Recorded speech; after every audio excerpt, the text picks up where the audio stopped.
Amen. One of the surprises when you start to get old is that people have to help you up on things like this. When you got to try to get up here, I can't hop like I used to. One of the other things that happened to me recently that illustrated that I'd gotten older was we were at church and women were in the choir stand, and one of them wanted to walk down the steps. And I went to take her hand, and she looked at me and said, "No, that's cool, I got it." You don't look like you holding yourself up all that good. So I think I'll hold myself up. Let me say, first of all, respect and regards in love to the family, both to Cecilia, Sister Kat, and Renya, and I told her I was going to call her Renya today, but just for today. She Mookie the rest of the time. And then, and to Kiara, well, Daddy gave her that name, I think. He the first one I ever heard to use it. Oh, I need to pull it up. All right. This is too weak, so let me hold it, if that's all right. Yeah, I know something about microphones. I love microphones because when I'm at church getting ready to do a sermon, I sing. Not because I can sing, because I got the mic. And they can't stop me. So, but anyway, and so I have known this family. Well, I've known Terry about 54 years. I met Terry the first year I moved to San Francisco. And one of the sad parts about that is I've known him 54 years, and I was grown when I met him. So that means I'm real old. And one of the most amazing human beings I've ever known. And so I had a sermon prepared for y'all. I'm not going to do y'all like that. Because, well, one of the things that you have to be careful of when you're a preacher is that your sermons don't turn into a hostage situation. Amen. So I don't want to do that. So what I'm going to do is I'm going to read you something. I'm juggling too many things up here. I'm used to a rostrum, so let me read you something, and then after I read that, I'm going to have just a few comments and about my friend and my brother. I'm going to talk to you about how I knew him. We all knew him differently. He was a part, and obviously by your attendance, a huge part of your life. There wasn't nothing small about Terry Collins as a man. He was as big a man as I've ever known. So I'm just going to read in the book of 1 Corinthians, the 13th chapter. I'm going to read you the first three verses. I recommend you read the whole thing because we call it the love chapter.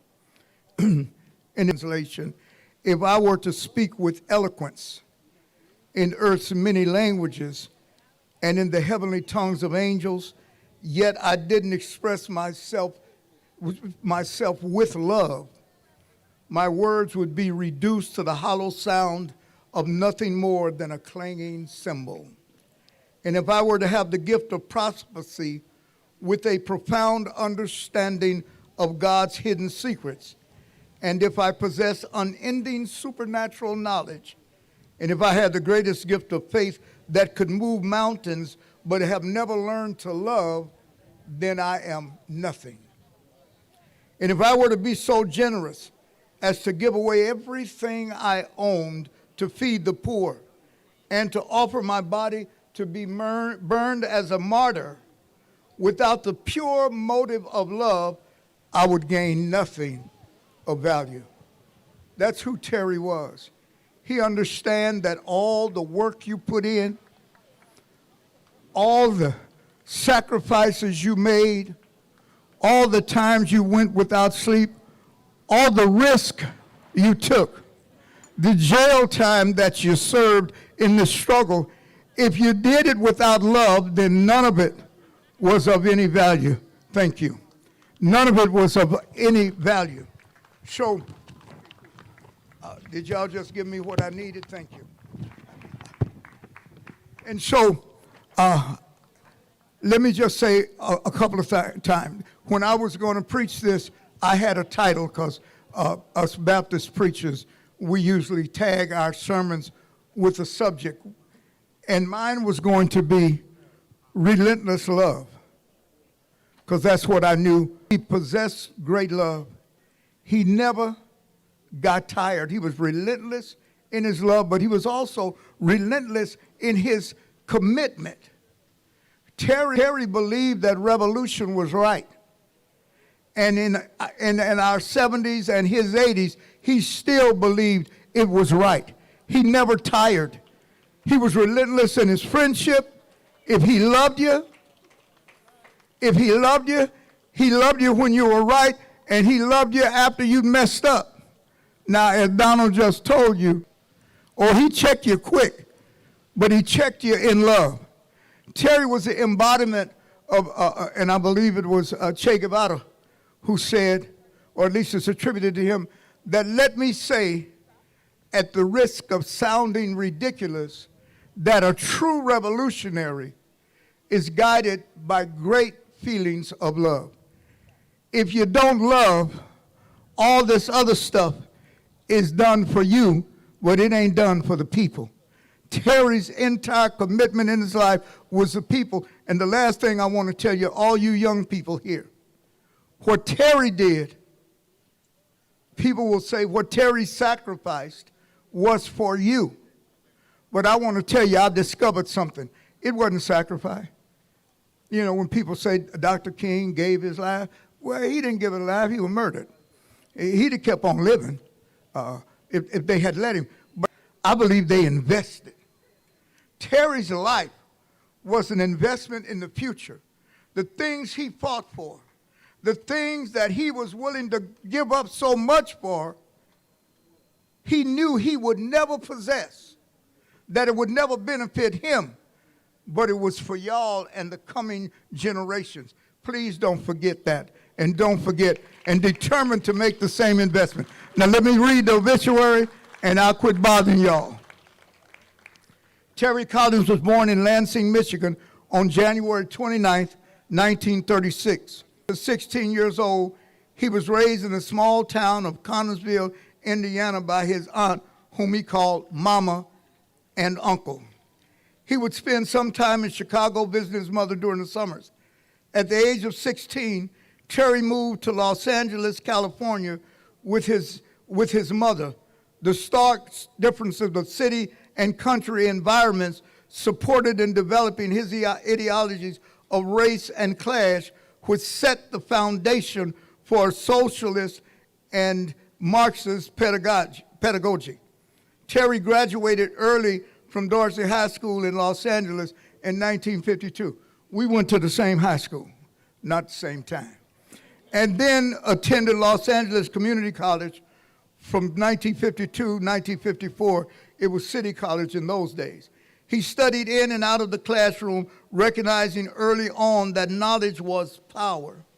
Terry was drafted into the U.S. Army in 1959, where he was stationed in Germany for 19 months in the 13th and 35th Artillery, which were both all-black divisions. After being honorably discharged in July of '61, Terry backpacked around Europe and North Africa for a few years. His accounts of Morocco, Greece, Spain, and Denmark were some of his most fond memories. Yes, they were, and I ain't gonna tell them all. In 1964, Terry returned to Los Angeles. From there, he actively began his political journey. His travels in Europe, which allowed him to be surrounded by various activists within the African National Congress, further developed his internationalist ideology. The only way to truly make political and social change is if all oppressed people, regardless of race, collectively come together and fight oppression. It was this thought process that led him to one of his greatest achievements. In 1967, Terry moved to San Francisco. He immediately joined the Black Panther Party for self-defense. At this time, he and comrades also founded the Black Draft Counseling Center as a form of resistance against the Vietnam War. Due to their innovation, many black men's lives were saved. Whilst looking for more resistors on the draft, he found himself at San Francisco State University. Enrolled at San Francisco State University, where he received his bachelor's and master's degree in social sciences and interdisciplinary studies, graduating in '69. While at San Francisco State University, he joined the Black Student Union. He immediately began calling on a more structured organization, but also a more unified alliance with other oppressed and disenfranchised communities on campus: Latinos, indigenous, Chinese, Filipinos, and even whites, which was called the Third World Liberation Front. He, along with his own comrades, successfully led the 1968 Third World Liberation Strike at San Francisco State University, which established the first Black Studies program in the nation and paved the way for ethnic studies curriculum to be taught in universities across the country. And let me say, so there won't be any misunderstanding, all of women's studies, gay liberation studies, and all of the other studies grew out of this strike and the work that the BSU and the Third World Liberation Front put in. Once again, knowing they were almost out of school, they would never benefit from those departments, but they did it for y'all. And if it was a sacrifice, if it was an investment and not a sacrifice, young folk, Terry and all those other freedom fighters deserve a return on their investment, and you the only ones can give it to them. His activism did not stop there. In 1973, Terry co-founded KPOO Radio 89.5 FM, the People Station. His mission was to ensure those who had been silenced and overlooked by commercial radio stations had a voice, and community, especially those with diverse backgrounds, and foremost communities of color. With this idea of community radio, KPOO became a pioneer of the airways until its transition to the ancestors. Terry served as the board member, president, mentor, and host of his famous show, Spirit of Joe Rudolph, which could be heard every Tuesday. Terry fought for oppressed and disenfranchised communities throughout the world up until his last breath, and always offered a hand of support given the opportunity.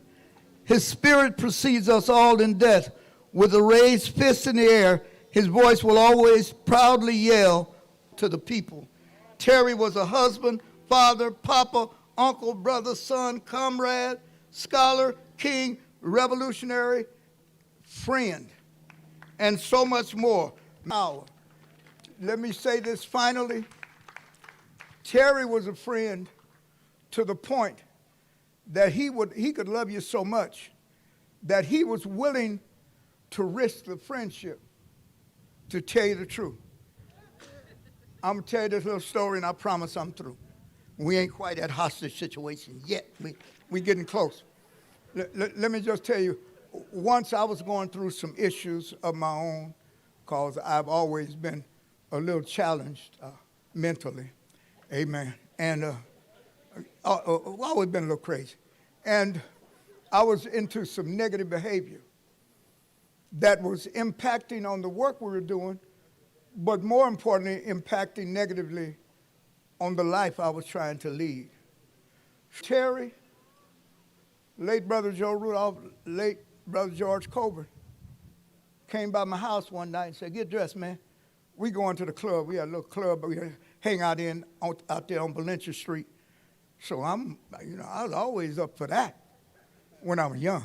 And so I got dressed, got in the car. We got to the club. I think Coburn was driving. Parked the car, and I went to get out. Joe grabbed me by the arm and said, "Sit down." so-and-so. I knew it was serious. I sat down, and then he told Cobra, lock the doors, man. I said, damn, my partner's finna rob me? They could have asked me. And they proceeded to check me and jack me real hard, real severely.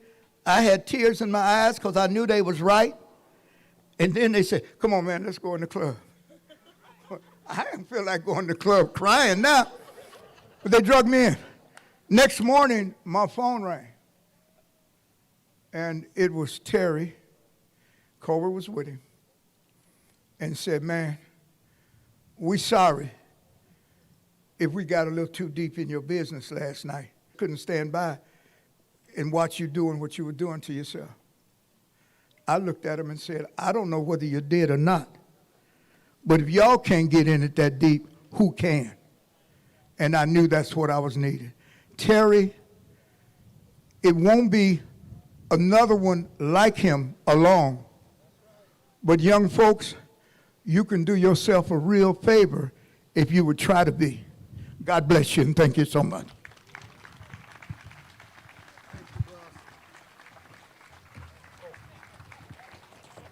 One more time for Reverend Townsend, please. My partner right there. My Lord, they don't make them like that no more.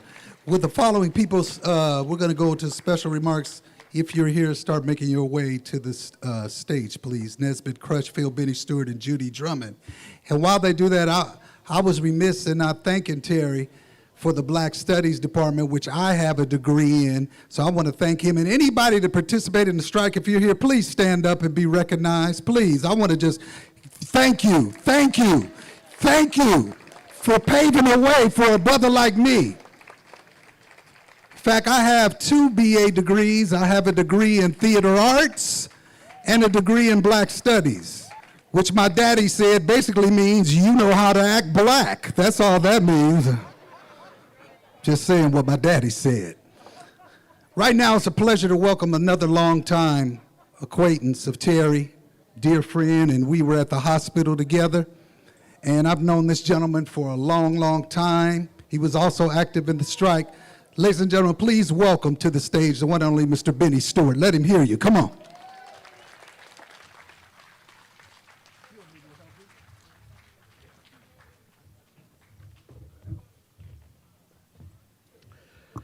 Good afternoon, everybody. Let me say this. Terry and I, we had a friendship for 54 years. I met him in '67. And what I choose to say, I tried to write down some things, but I just had a block. It wasn't coming because sometimes if you know you write, you try to write what you feel rather than what you just put out there. And so it came to me in meeting Terry that I'll say this, people know him for his political stance. We used to have a saying, dialectical materialism. That was Terry.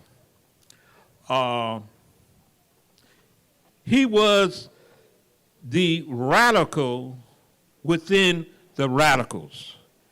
He was the oldest among us, and he had so-called radical beliefs.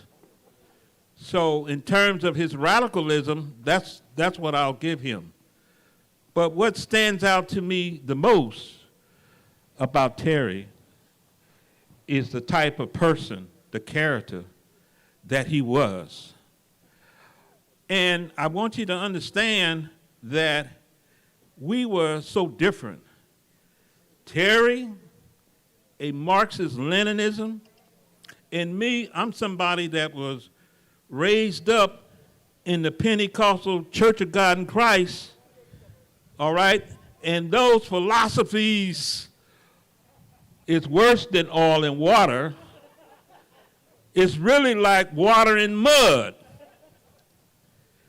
But you want to know something that throughout all those years, we never fell out. And the most outstanding thing is I could trust him and he could trust me.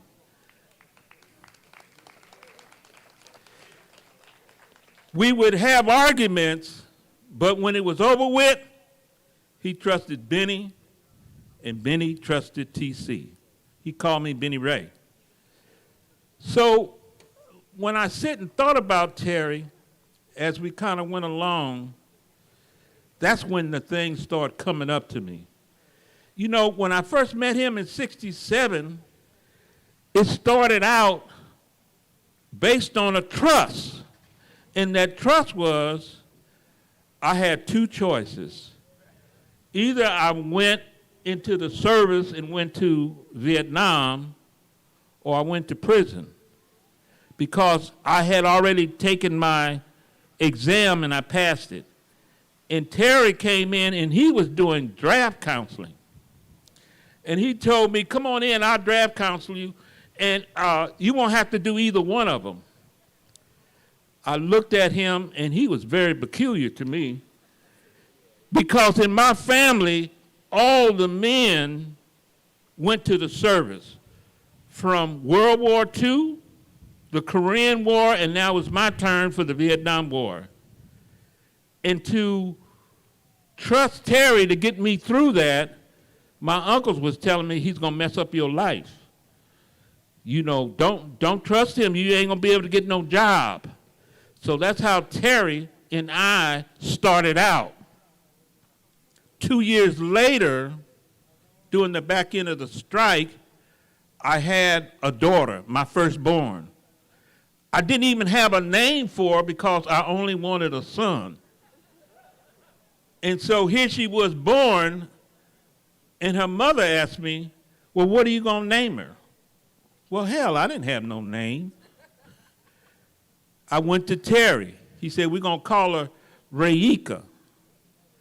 Well, I trusted him, but you know, it was African, so that was good, but somebody later told me, he said, well, you could have been calling your daughter monkey or ape. You don't know what Reika means. That's true. But it was something that Terry told us. Later on in life, she was named after a woman that Terry had met with a family in Morocco.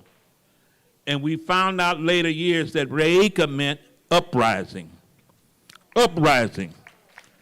And she was born, so that worked. 2 years after I met Terry, my daughter, and she's here today. All right? So as we kind of go along and we're developing, I see with today's gathering that Terry's outreach is really an assortment of the world we want to create.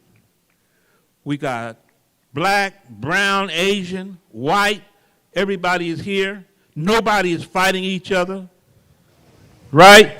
We have somebody who was raised up and also only Afro-American, she's from the projects.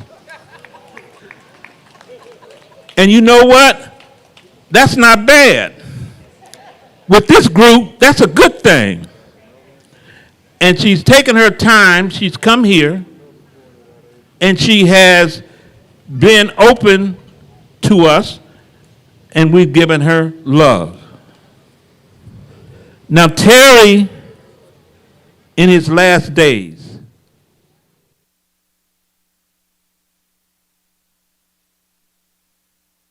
and Crutchfield, Nesbitt Crutchfield and I would go and sit with him every Friday a couple of hours, just talking.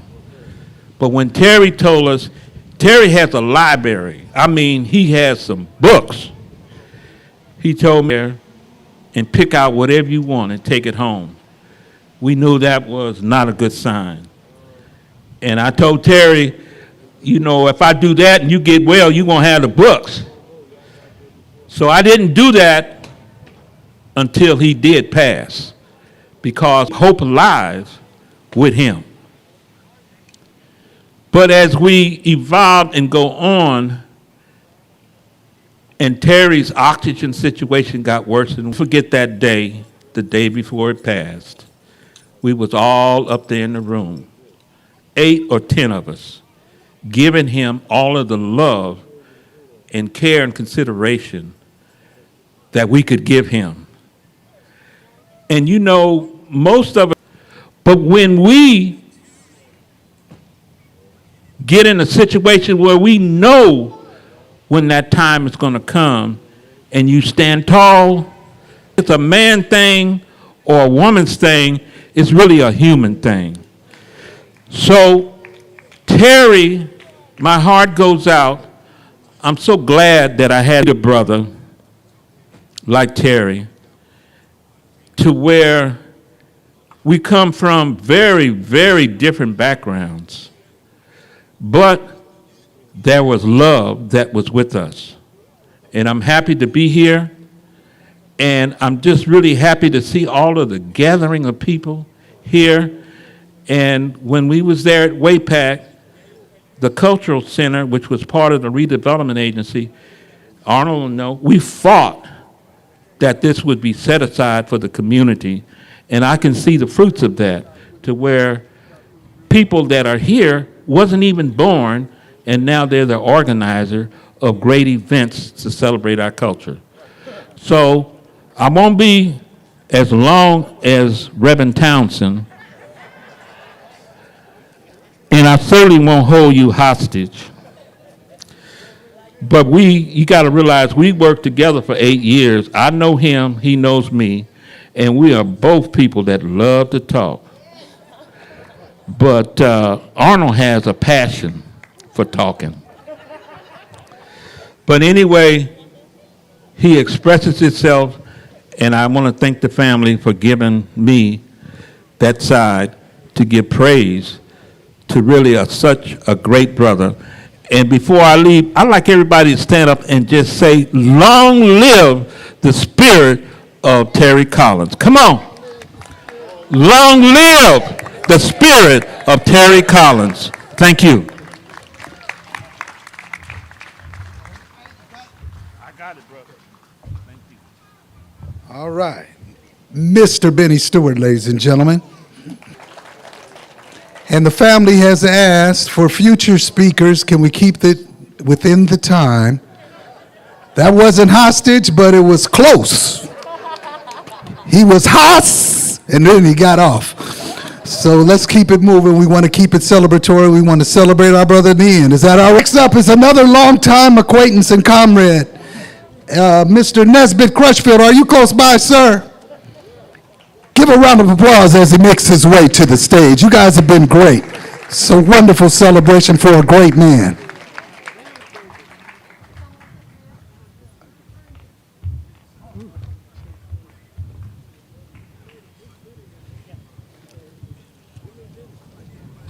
Hello, everybody. I'm going to give honor to Kat, to Rinya, to Kiara. I want you to know I love you. You have all my support. And Kat, you have a brother, and Rinya and Kiara, you have another uncle.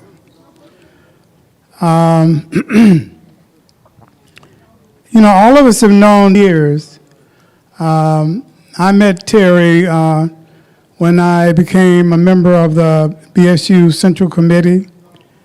And Terry was an internationalist, and he brought to the Central Committee our decision to do some global, to take on the responsibility of organizing other people of color, other radical and progressive people on San Francisco State's campus. And so he, Terry, myself, and Benny were the 3 representatives from the Black Student Union to the Third World Liberation Front Central Committee. Now, a lot of people don't know this, but I was recruit. He decided that he was going to recruit me to do most of the work from the Third World Liberation Front because he had other work to do with black draft counseling or whatever. But Terry and I have been friends since that time. Terry was a true friend. Terry is I say is because I was with Terry on the day before the night that he left here. And I looked in his eyes and I got a message.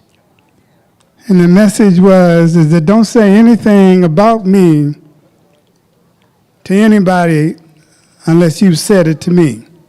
And I'm not saying anything here today that I haven't said to Terry. Terry was a true friend. When I lost sight in my right eye in Marin City, after being jumped on by some rightists, some right-wing forces in Marin City, Terry and Benny and some other brothers from the BSU called my wife, Melba, and said, Melba, we're going to come over and serve as security for you. So they came over to my house in Marin City and stayed up all night protecting my wife and my children. And that was deep. Only a friend would do that. And when I got very, very ill about 4 or 5 months ago, and tell you the truth, I thought I had cancer of the pancreas. And I didn't tell anybody outside of Melba but Terry. I said, Terry, I'm afraid I got cancer, brother. And I said, but I don't want you to say anything. And I never heard anything else about it until when I got notified that I didn't have cancer. I called Terry. I said, Terry, it's not cancer, it's pancreatitis. And he says, woo! That's friendship. Terry was a revolutionary. Yes, he was. Terry talked about supporting Palestine before Palestine was popular. Terry talked about support when it was not kosher to do that. Terry supported Puerto Rico. And Terry had an ever-loving love for the Cuban Revolution. I love Terry. I love everything about him. You know, I'm going to say one other thing, then I'm going to get off, because I don't like to talk like that. But, you know, some of us, both men and women, are gossipers. You know, we like to talk about, you know, such and such and such and such and such and such. You could not do that with Terry. You go to Terry with gossip, Terry say, no.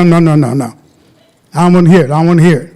That's all he said. A loving man. He was a father, and he was a good brother. I'll never forget him. He's not dead to me. His spirit is gone. His spirit comes back every once in a while, you know. I haven't really missed him yet I won't miss him until something comes up and I say, let me call Terry. And I'm not going to be able to do that. Bless you. Bless you, all of you. Terry will be so proud to see all of you people. Thank you very much.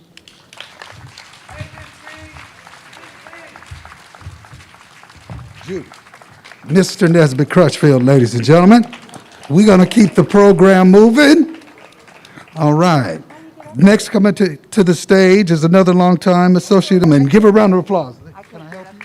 Can you get up here? I'll tell you what. Stay right there. I have balance issues.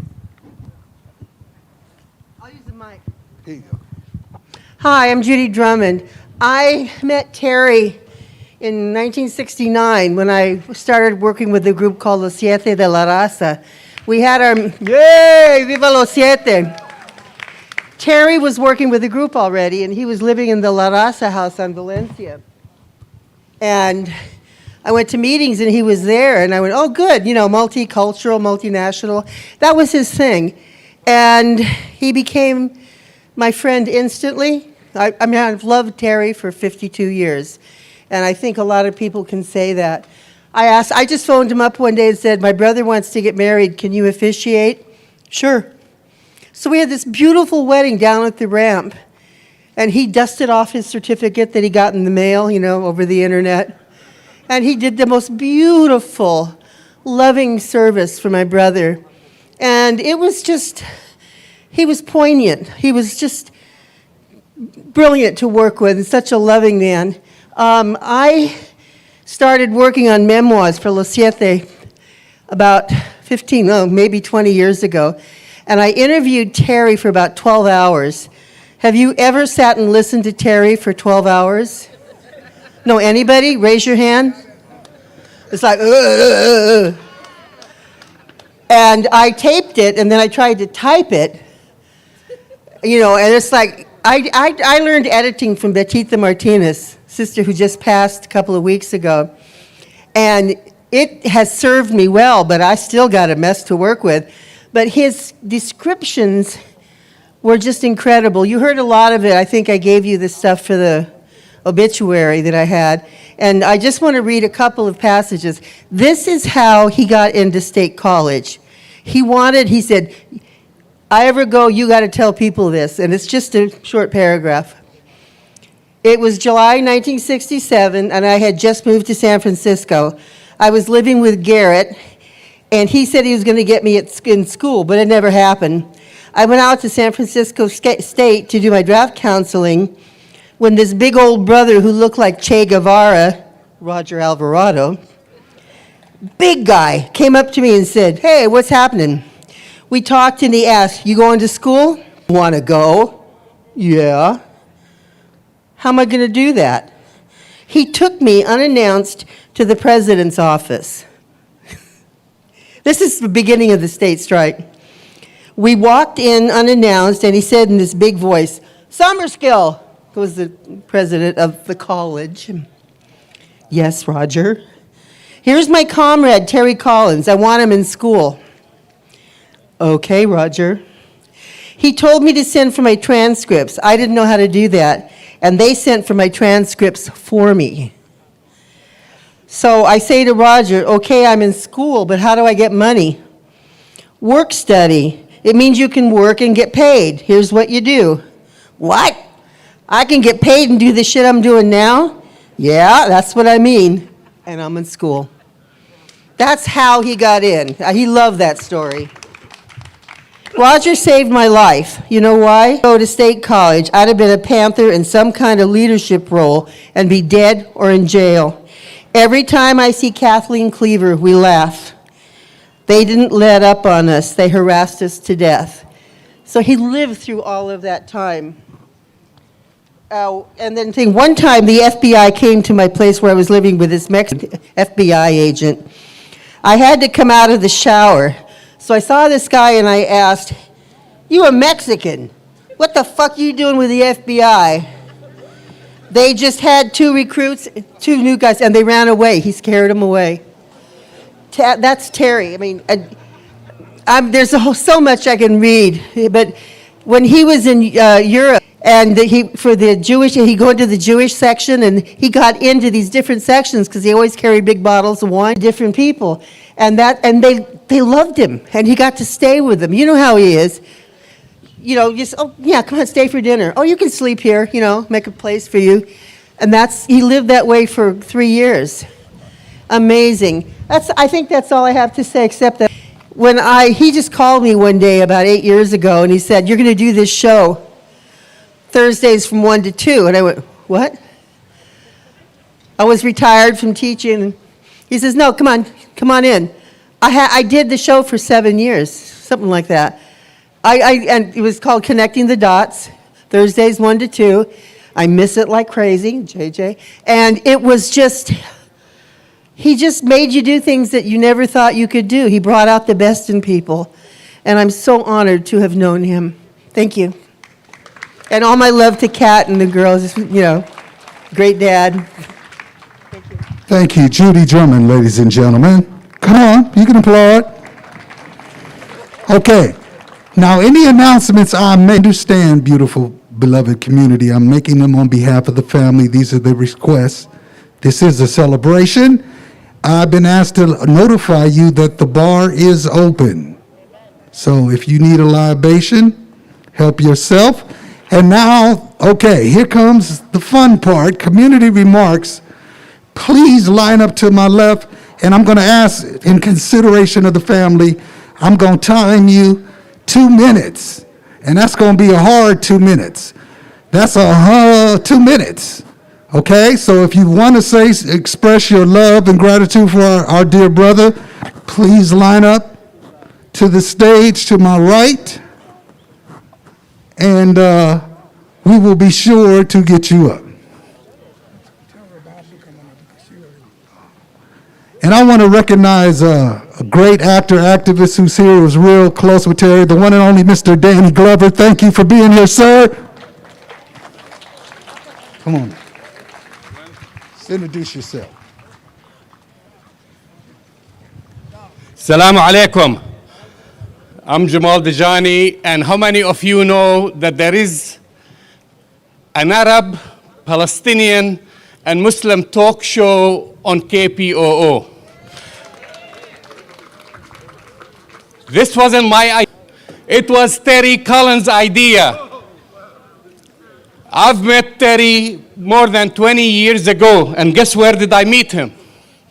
I've met him demonstrating in front of the Israeli consulate downtown San Francisco.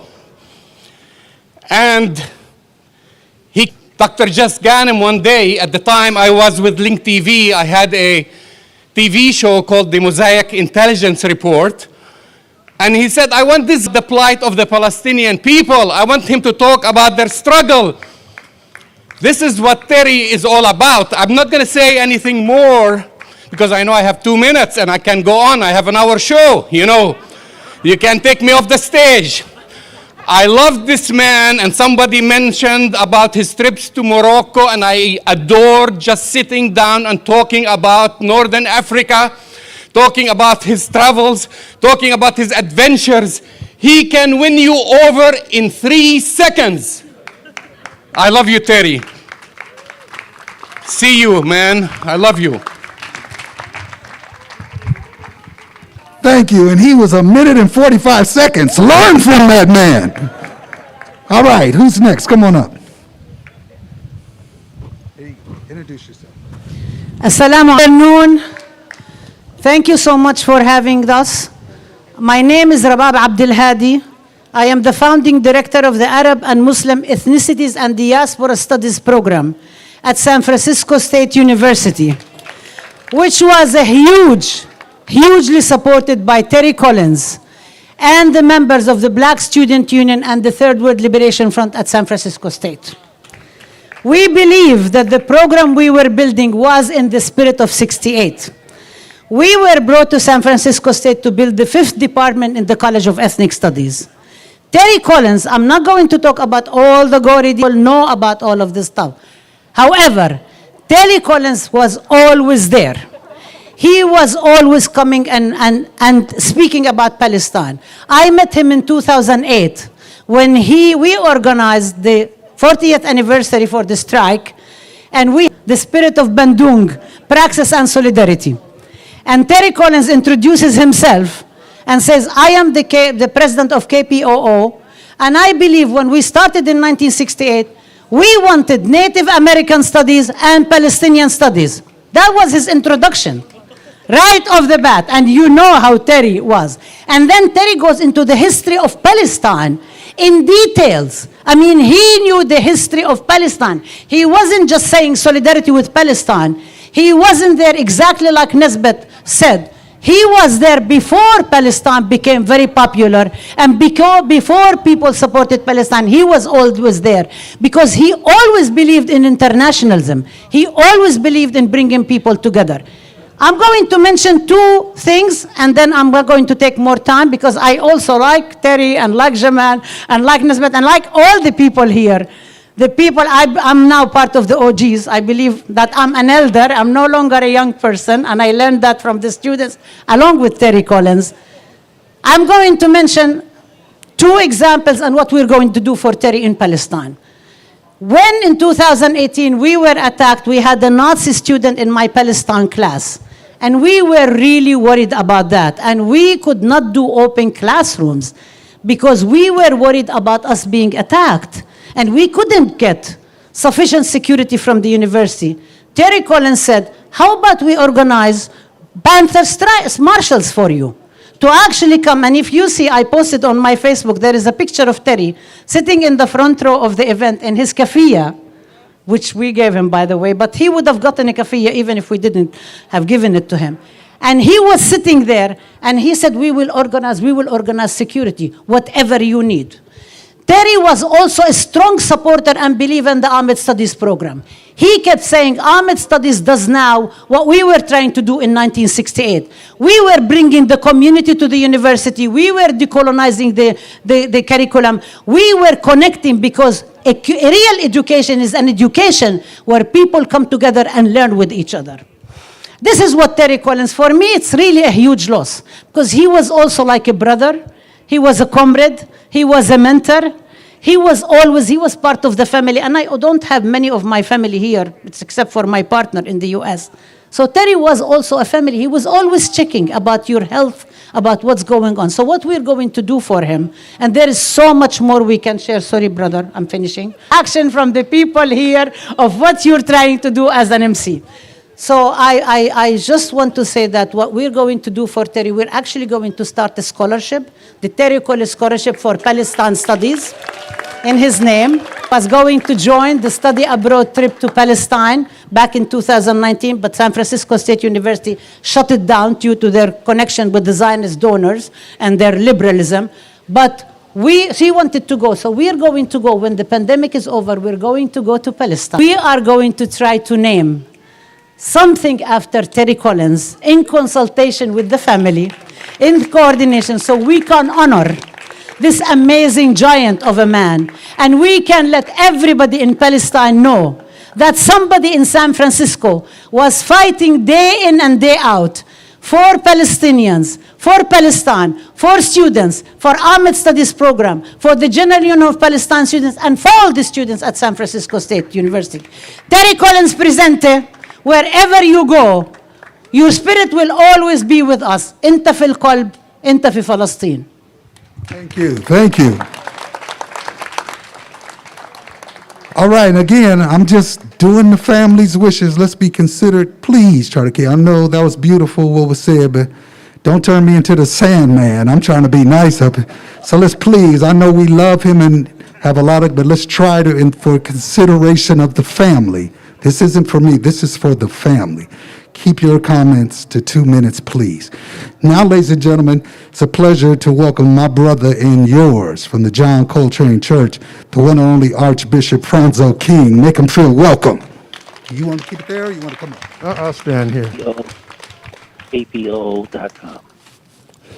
Oh, praise be to God, to whom all praise is due. Yes, it is true. Seek and ye shall find. Only through him can we know the most wondrous bestowals.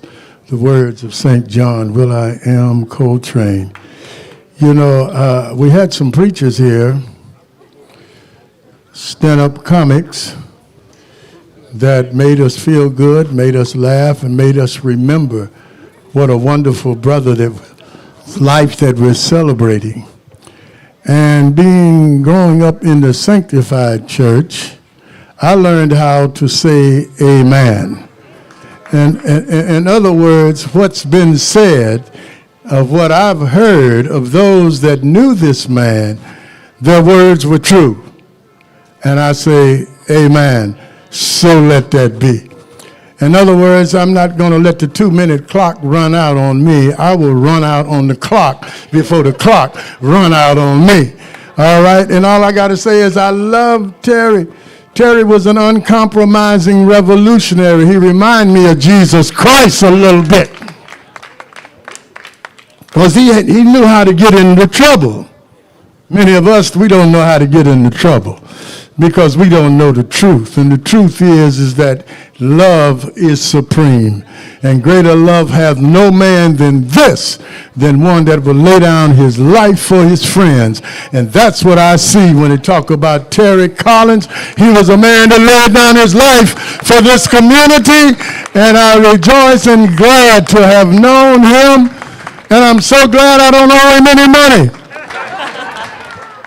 Okay, the 2 minutes is up. Well, who's running this? Oh, you actually had 4 more seconds, but who's counting? One more time for the Archbishop King. That was beautiful. We're going to keep it moving right now. The young ladies who run the center, who help make all this possible, the twins, I'll call them. Give it up for Melora and Melanie Green. Let them hear you. Come on. Good afternoon, everyone. My name is Melanie Green, and Melora and I have been so blessed by Mr. Terry's generosity, his courage to even have us start our radio show, which came on right before him for 5 years. And he was always willing to push us to do more and see bigger and to live out our lives in the fullest way, and for us to be 2 queer black women who he made room for on the radio and always made sure that we said more and did more, for a gentleman of his generation to step in and have vision for young folks and continue to do that and made sure that we made space for other people. I just want to acknowledge giving spirit. He was a bridge. And if you met him, if you got to know him, you grew, you expanded your knowledge, you learned something about people you had no idea about, you opened your mind. That was that Aquarius spirit, and he lived that out to the fullest. Terry, you are missed, you are loved, and I just want to acknowledge the family. You all are in our hearts, and the African American Art and Culture Complex loves you all. This is home, and whatever you need, you can count on us. And I'll just be brief. Melora Green. Terry was, or he'll always be to me, one of the strongest, most gentle, most compassionate men that I've ever met. And it's such a gift to have that. And if you are a human being trying to live your life, it's a treasure. So I just want to say his name 3 times. And then I want to just have the KPOO family just stand up or wave your hands, because this is a hit for us, you know. So if we can just say Terry 3 times. Terry Collins, Terry Collins, Terry Collins. And if you had a show on KPOO or he invited you to be a guest, raise your fist. Come on, y'all. Ashe, Terry Collins, we love you. Thank you to the family for sharing, and we are forever here for you, forever here for you. Love y'all. Keep it going one time for Melora and Melanie. All right, we're going to move this along. This gentleman right here, 2 minutes, please, sir. And we're going to wrap this up after 2 more. Good afternoon, everyone. I'm Bill Crossman, and in February, Terry said he wanted me to come on his radio show For the People to talk about 2 things that our lives touched. First is that, and I've known Terry for 51 years, we met at the opening, basically, of the Soledad Brothers Defense Committee. The Soledad Brothers Defense Committee was formed to defend George Jackson, Fleta Drumgo, and John Cluchette against charges that they had been responsible for killing a prison guard at Soledad. And so right over here on Fillmore Street near Waller, there was a storefront, and the Soledad Brothers Defense Committee we did incredible work there. Maybe some of you today were through that door and also participated in the work. George Jackson wanted that the Soledad Brothers could take the lead in building some institutions in the Fillmore, the Soledad Brothers Free Medical Clinic, the Soledad Brothers Free Legal Defense clinic, and so on. And we did a lot of great work publicizing, raising funds for, building support for, having grassroots protests and demonstrations to free the Soledad brothers. So that's one thing that he wanted me to talk about. The second thing was when I was going back to Boston right after the Soledad Brothers Defense Committee closed, Terry said, "There's someone I want you to meet in Boston." Terry said could not go, but he gave me and he wanted me to bring his regards to Ella Collins. Some of you might know that name. Terry's father married Ella, and Ella is the sister of Malcolm X. So Terry said, "Bill, I want you to go to the Roxbury section of Boston and bring my regards to my second mama, or my Aunt Ella, as he called her, and let her know that I'm thinking of her." So I went to Boston. I'll make this short, went to Roxbury section of Boston. I knew that Ella Collins was a leader, organizer of the Black Liberation Movement in Boston and New York. So I went up to the address Terry gave me with my note, saying that I was okay. And I knocked on the door, and the door opens, and a very large woman opens the door, and she looks down at me and says, "What do you want?" And I said, "I'm here bringing regards from Terry from San Francisco." "Do you know Terry?" I said, "Yeah, we've been working together." She said, she didn't say anything. She just put her arms around me, gave me a huge bear hug, and lifted me like 6 inches off the floor, pulled me into the apartment, sat me down, and she had brought all of her relatives from the South to live with her in this large house that she owned. And so she sat me down, gave me some lemon meringue pie, and I met 25 relatives of her. It's a day I'll remember for the rest of my life, and I will remember Terry for the rest of my life too. Thank you. All right. This just in, 2 minutes is 120 seconds. Let me just put that for the record. Okay, we just got 2 more, and then we're going to start calling people over to serve food. Marvin X, bless us. So come on, young lady. Come on. Come right here so people can see you. Can y'all see this lady right here? Hi, my name is Peggy Dorman. I met Terry Collins in a very unusual way. I was working for the Mayor's Office of Employment and Training back in the 70s, and I got a call from Danny Glover. And Danny Glover asked me if I could get his friend a job. And his friend, I said, "Sure, who is it?" He said, "Terry Collins." I said, "I'll help him out." He says, "Well, really, I'm an actor. I'm not going to be around much longer at this office, but I'll take you to lunch." Well, sure. Is Danny Glover here by any chance? Because I'm sure he'd love it. He loved this story. He absolutely adored this story. And Terry got the job. I walked him over to the office over the tax collector, and that was it. And he was my friend for the rest of my life. So not only did I have Terry, a wonderful friend, I'll never forget him as long as I live. I received a text message on July 1st, and he told me about some people he wanted me to know that thought the world of me, one of them being George Colbert. So he was making peace at that time. I love him. I love to the family, and we'll always remember this remarkable guy. Thank you. Did I do it? You did it. I did it. You were so good. Give her a hand. She was 1 minute and 48 seconds. That's how you do. You my shiro. Okay. We just have one more, and then we're going to start serving tables. These 2 tables first. Okay? So I appreciate y'all's patience. Okay. You want to stand up here? Can you?